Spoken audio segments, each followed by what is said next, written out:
Sabe aquelas grandes seleções que marcaram época, que tem grandes craques, mas que não ganharam nenhum título?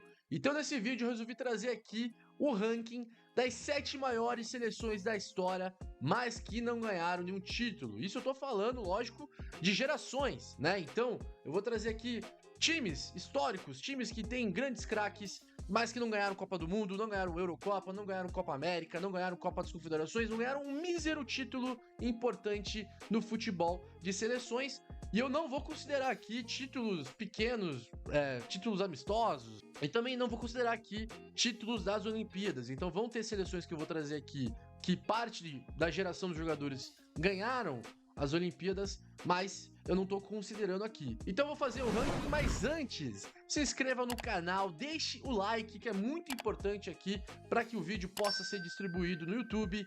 Também cogite a hipótese aí de você virar membro. Sim, a partir de R$ 2,99 você já consegue ajudar o canal. Então, se você puder, pode virar membro também, que ajuda muito aqui o meu canal. Eu faço tudo sozinho, cara. Então, qualquer ajuda é muito bem-vinda aqui pro Futebol Revoluciona. E se inscreva no canal também, caso você ainda não seja inscrito. Então, para começar, na 7ª posição, eu vou trazer aqui a incrível geração belga. Começando ali pela Copa do Mundo de 2014, onde a Bélgica tinha como treinador Mark Wilmots, e era o começo, né, da Bélgica surgindo para o futebol internacional. Você tinha grandes jogadores ali como De Bruyne, Eden Hazard já sendo um grande destaque no Chelsea, Courtois já pegando muito no Atlético de Madrid, e a Bélgica na Copa do Mundo Brasil foi muito bem, chegou até as quartas de final e foi eliminada pela finalista Argentina, que foi vice-campeã, mas a Bélgica já apareceu pro mundo, ó. Aí tá vindo uma geração forte da Bélgica. Os jogadores belgas foram se tornando protagonistas em seus times até que chega a Euro 2016, onde a Bélgica passa a vergonha. Nas quartas de final, a Bélgica perdeu para País de Gales 3-1, que estava sendo ali a grande sensação, a zebra dessa Euro, onde tinha o Bale, né, como protagonista, e ali foi um grande vexame, onde inclusive o Mark Wilmots caiu, e nesse período, inclusive, a geração belga começou a ser contestada, né, a galera começou a fazer meme, falando que era time de Enzo, que a geração não era tudo isso. Após o vexame da Euro 2016, Wilmots caiu e Roberto Martinez assumiu a seleção belga. E aí, com o Martinez, houve mudanças significativas, né, na forma da Bélgica jogar. Então a Bélgica deixou de lado o 4-5-1 e começou a jogar com 3 zagueiros, porque o grande gargalo da Bélgica eram as laterais. Foi o esquema onde a Bélgica mais teve sucesso, principalmente porque os 3 da frente, o Hazard, o De Bruyne e o Lukaku tinham bastante liberdade. E aí chega a Copa de 2018, onde a Bélgica foi muito bem. A Bélgica nas oitavas eliminou o Japão num jogaço de bola. A Bélgica saiu perdendo por 2-0 para a seleção japonesa e virou para 3-2. Aí chega as quartas de final, onde a Bélgica enfrentou a seleção brasileira, jogo que todo mundo lembra. O Brasil foi eliminado perdendo por 2-1 para a seleção belga. Na semifinal, aí Bélgica e França, um jogo totalmente aberto, França era a favorita e acabou dando a lógica, né? França venceu por 1-0 a Bélgica, mas foi uma baita campanha. Ali foi o carimbo de, opa, essa geração realmente trouxe algum resultado, tanto que chegou a disputa do 3º lugar e a Bélgica venceu a Inglaterra. Inclusive eles já até tinham se enfrentado antes na fase de grupos, onde a Bélgica venceu a Inglaterra e novamente a Bélgica venceu por 2-0, ficando com o 3º lugar, melhor colocação da Bélgica na história da Copa do Mundo. Depois, na Euro de 2021, lógico, não aconteceu em 2020 por conta da crise sanitária que o mundo vivia. Em 2021 a Bélgica foi bem de novo. Após uma primeira fase muito segura, jogando muito bem, nas oitavas pegou Portugal do Cristiano Ronaldo, até então a recém-campeã da Eurocopa. A Bélgica venceu num jogo muito equilibrado por 1-0 com gol do Thorgan Hazard. E nas quartas de final, o jogo totalmente franco, totalmente aberto, 2-1, Itália venceu a Bélgica. Cara, totalmente normal, né? Uma seleção como a Bélgica perdeu para a Itália na Eurocopa, inclusive foi a seleção campeã, e a Itália ganhou essa Euro em 2021. O grande problema foi a Copa do Mundo no Catar em 2022. Foi o pior momento dessa geração e ali foi basicamente decretado o fim, né, da geração belga. A Bélgica foi muito mal, estava totalmente apática nos jogos horríveis, não conseguia produzir no ataque, não estava também sólido na defesa, e aí a Bélgica foi eliminada, Roberto Martinez foi demitido, Dominique Tedesco assumiu a seleção belga e está trabalhando na renovação da seleção, né? Recentemente, agora nessa Euro, eles foram eliminados pela França nas oitavas de final. Então a Bélgica tá nesse papel aí, né, de renovar o que foi, né, aí a sua melhor geração da história. Na sexta posição, a Argentina 2004 e 2010. Vamos pegar ali a Argentina de 2004. Olha o time titular como é que era. Tinham vários grandes jogadores, Tevez surgindo, D'Alessandro surgindo, uma zaga bem consolidada, Zanetti no lado direito, Sorin no lado esquerdo. Mas chegou na Copa América 2004, a Argentina vencia o jogo por 2-1 e Adriano, no último minuto, foi lá, empatou, levou a partida para os pênaltis e o Brasil venceu nos pênaltis, sendo campeão da Copa América em cima da Argentina. Então, já começou ali, né? Freguesia da Argentina pro Brasil nesse período. Aí mudou o técnico, Marcelo Bielsa saiu, foi uma transição natural ali pro José Pekerman assumir a seleção argentina, e aí ele também mudou a formação de 3 zagueiros para um 4-4-2, com o losango no meio, e aí chegou a Copa das Confederações de 2005, onde a Argentina novamente apanhou pro Brasil na final. Brasil fez uma das suas melhores atuações nos últimos aí 25 anos, tá? 4-1 Brasil em cima da Argentina. Mais uma vez, né? A Argentina aí apanhando para a seleção brasileira. Aí chegou a Copa do Mundo de 2006 na Alemanha. A Argentina fez ali uma ótima primeira fase, ganhou de 6-0 da Sérvia e Montenegro ainda, onde o Messi estava surgindo para o futebol, então era uma seleção muito forte, né, com vários bons jogadores. A Argentina, nas oitavas, eliminou o México na prorrogação, ali tomou um sustinho, mas conseguiu com o Maxi Rodrigues passar pela seleção mexicana, e nas quartas de final enfrentou nos melhores jogos da Copa de 2006, foi um jogo muito tenso, um jogo muito equilibrado entre a Alemanha e a Argentina. O jogo foi para os pênaltis e nos pênaltis a Alemanha eliminou a seleção argentina. Após ali a eliminação, Pekerman caiu e quem assumiu foi Alfio Basile, que tinha sido treinador da Argentina na década de 90, foi campeão da Copa América com a seleção argentina na década de 90. Ele manteve a base do time,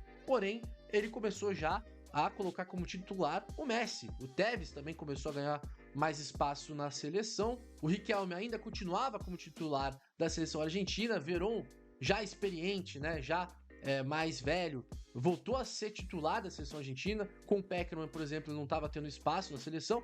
E um detalhe, cara, que eu preciso falar. O Pekerman resolveu, por exemplo, não levar o Zanetti para a Copa do Mundo 2006. Então, tinha algumas escolhas do Pekerman que eram bem contestáveis, assim, e ele foi muito criticado por isso. Então, o fato dele não ter levado o Zanetti foi um grande absurdo. Bom, com o Alfio Basile, a seleção argentina era a franca favorita para vencer a Copa América de 2007. O Brasil estava com o time B, né, um time todo remendado ali, mas mesmo assim, o Brasil com o time B venceu o que seria o time titular da Argentina por 3-0. Também uma grande atuação da seleção brasileira, e novamente a freguesia da Argentina continuava. Olha só a diferença entre os dois times. Bom, depois de apanhar tanto pro Brasil, vários anos sem vencer um título, a seleção argentina realmente estava em crise, e aí quem assumiu o comando técnico foi Diego Armando Maradona. Uma loucura, né? Mas mesmo assim, cara, o time era muito forte. Olha o time no papel da Argentina. Novamente, México foi adversário da Argentina nas oitavas, a Argentina passou pelo México,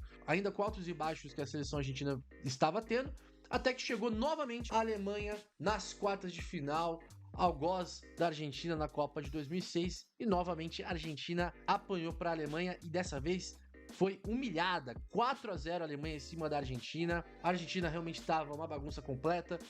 O Messi não conseguia jogar nem de perto a bola que ele jogava no Barcelona. Era outro Messi na Argentina. E com isso, a seleção argentina só voltou a conquistar um título agora, recentemente, em 2021, na Copa América de 2021.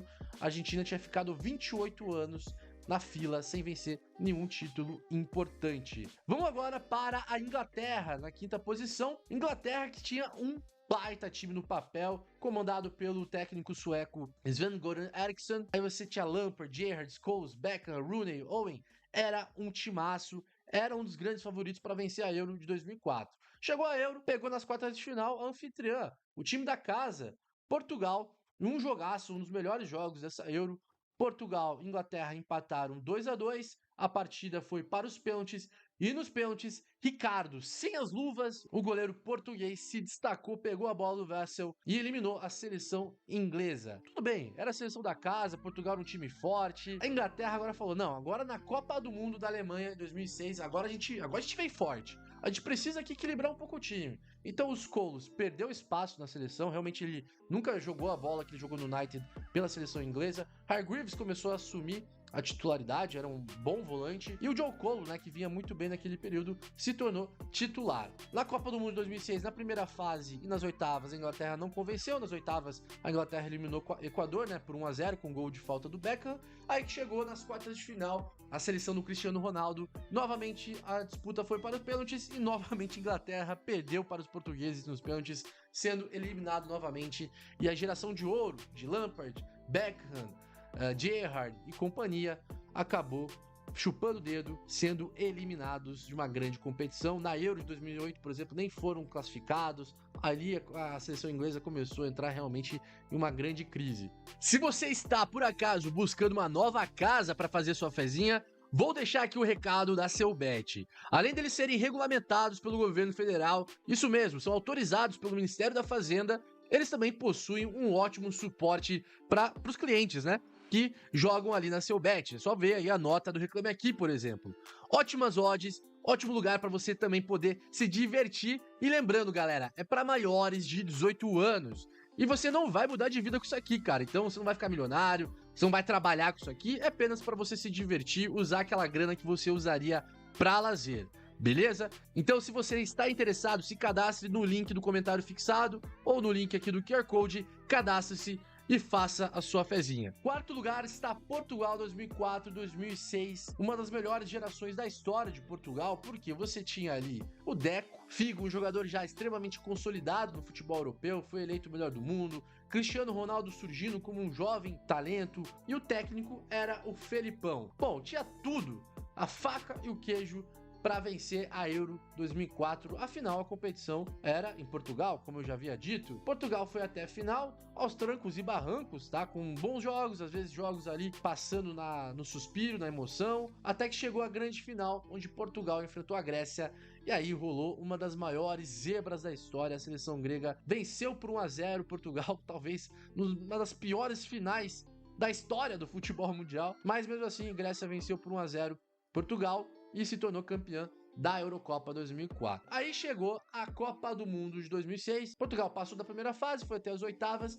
e encarou a Holanda, no que ficou conhecido como a Batalha de Nuremberg, um dos jogos mais faltosos da história, o jogo que tem o recorde de cartões na história de Copa do Mundo. Portugal venceu o jogo por 1-0 com o gol do Maniche. Aí chegou às quartas de final, onde novamente Portugal encarou a Inglaterra. Portugal eliminou a Inglaterra nos pênaltis, né? Já acabei de falar aí quando estava falando da seleção inglesa. E nas semifinais, Portugal encarou a França. A França que já tinha eliminado Portugal lá nas semifinais da Euro de 2000. Pegou a França do Zidane, jogo equilibrado, jogo pau a pau.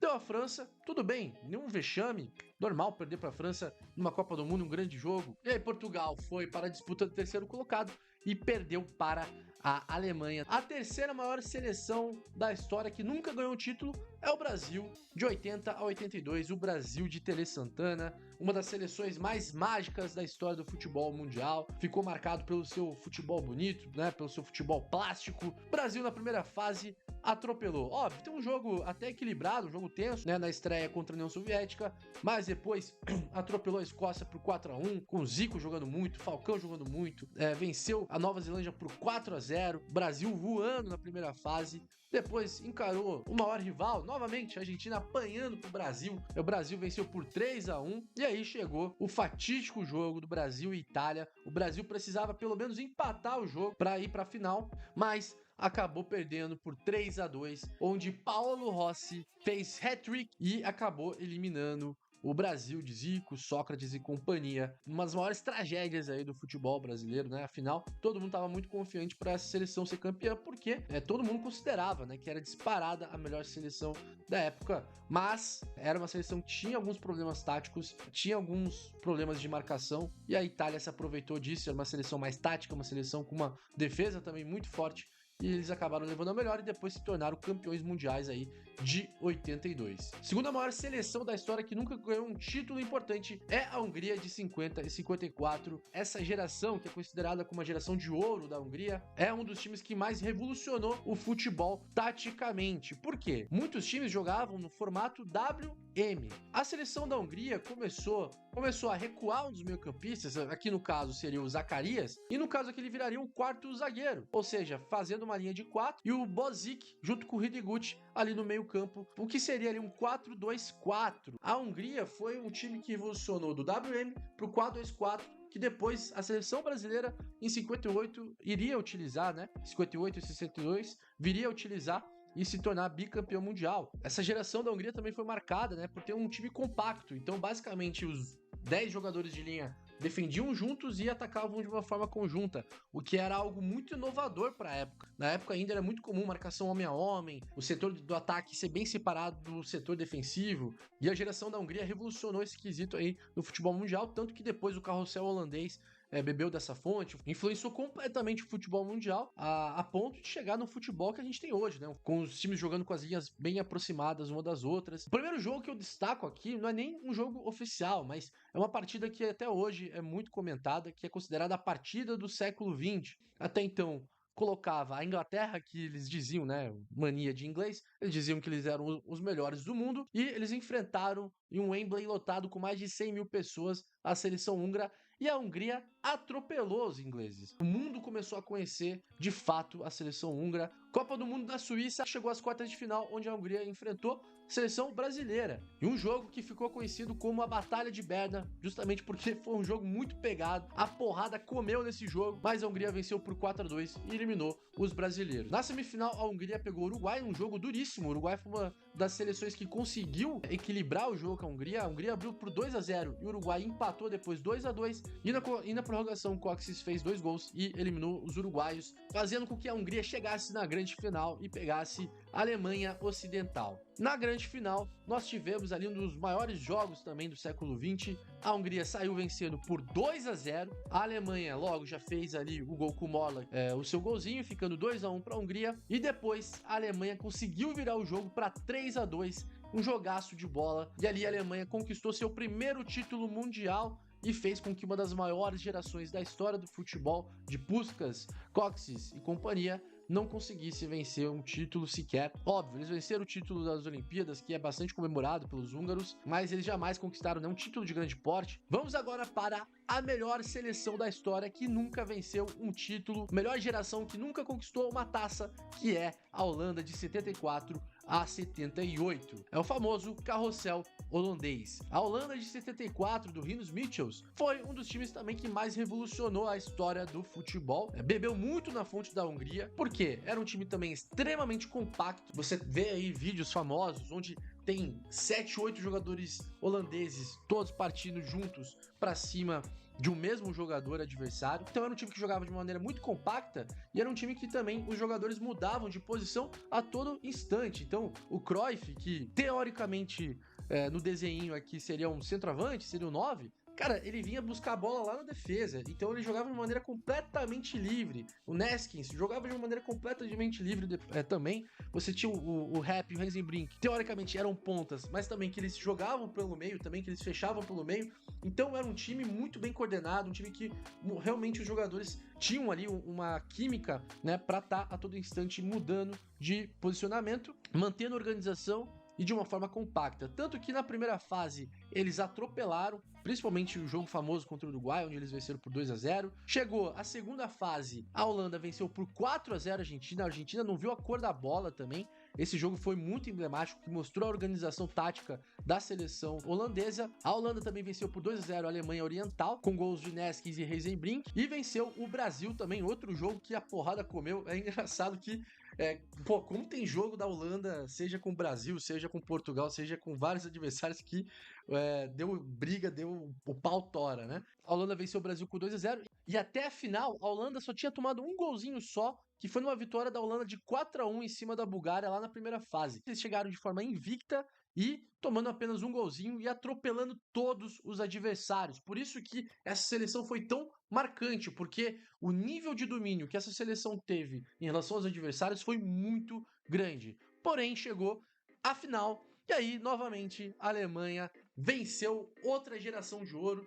Porém, essa Alemanha também tinha um timaço. Afinal, a Alemanha de Beckenbauer, Gerd Müller, Breitner e companhia. A Alemanha venceu por 2-1 a Holanda, um jogo também muito marcado, né? Um jogo clássico, tá entre os maiores jogos aí do século XX, acabou deixando aí o Cruyff sem uma Copa do Mundo. Porém, essa geração continuou nas competições seguintes. Na Euro de 76, o técnico já havia mudado, né? Saiu o Rinus Michels e entrou aqui o George Knobel. A Holanda teve alguns ajustes ali no seu time titular, né? Principalmente o Van der Kerkhoff se tornando titular do time. E a Holanda de Cruyff e companhia, em 76, perdeu nas semifinais da Euro para a Tchecoslováquia, que viria a ser campeão da Euro dessa edição. E depois chegou a Copa de 78. Cruyff não disputou a Copa de 78, porque depois ele até explicou o motivo, né? Muito tempo depois isso ficou claro. Alguns bandidos invadiram a casa dele, ameaçaram a família dele, ameaçaram a esposa, a família dele. Ele preferiu ficar do lado da família, porque ele não estava se sentindo seguro deixar longe os filhos e a esposa dele. Por isso que ele acabou não indo para a Copa de 78. Uma pena, porque a Holanda manteve a sua base, manteve o seu modelo de jogo, né? De jogar de uma forma compacta, de uma forma também incisiva, mudou o esquema tático com o Ernest Happel. Aqui já estava jogando com 3 zagueiros e um líbero. Na época era muito comum os times jogarem com líbero. Na Copa de 78, a seleção holandesa não teve o mesmo domínio da Copa de 74. Na primeira fase passou no susto, passou ali no segundo lugar, foi para a segunda fase. Na segunda fase, atropelou a Áustria por 5-1, depois empatou com a Alemanha por 2-2, por fim, venceu a Itália. Se não vencesse, a Holanda não teria se classificado para a grande final. A Holanda venceu por 2-1 os italianos e com esse resultado a Holanda chegou na grande final da Copa do Mundo de 78, que foi na Argentina. Eles enfrentaram os anfitriões, mas perderam por 3-1 na prorrogação. Kempis fez uma partida mágica, uma das maiores partidas de sua história, e assim a Argentina venceu o primeiro título mundial. E eu tenho certeza que se o Cruyff tivesse jogado essa Copa do Mundo, se não tivesse ocorrido esse problema pessoal que ele teve, né, na véspera da Copa do Mundo, eu tenho certeza que o Cruyff teriam ganhado da Argentina, teriam conquistado aí o primeiro título da Holanda, o que seria muito bom, né? Afinal, a Argentina talvez só teria conquistado o primeiro título mundial lá em 86. Enfim, galera, aí foram então as maiores seleções da história que nunca conquistaram um título. Não deixe de deixar o like, de se inscrever no canal se você ainda não é inscrito, mas cara, o like é muito importante, então deixa o joinha aí se você chegou até o final do vídeo e não deu like ainda. Se você tá procurando um novo lugar pra fazer sua fezinha, fica a dica aí da seu bet, o link está aqui no comentário fixado. E eu vou deixar outro vídeo aqui do Futebol Revoluciona para que você possa continuar assistindo aqui os nossos conteúdos. Muito obrigado para você que ficou até aqui. Meu nome é Edu, nos vemos numa próxima. Grande abraço, falou!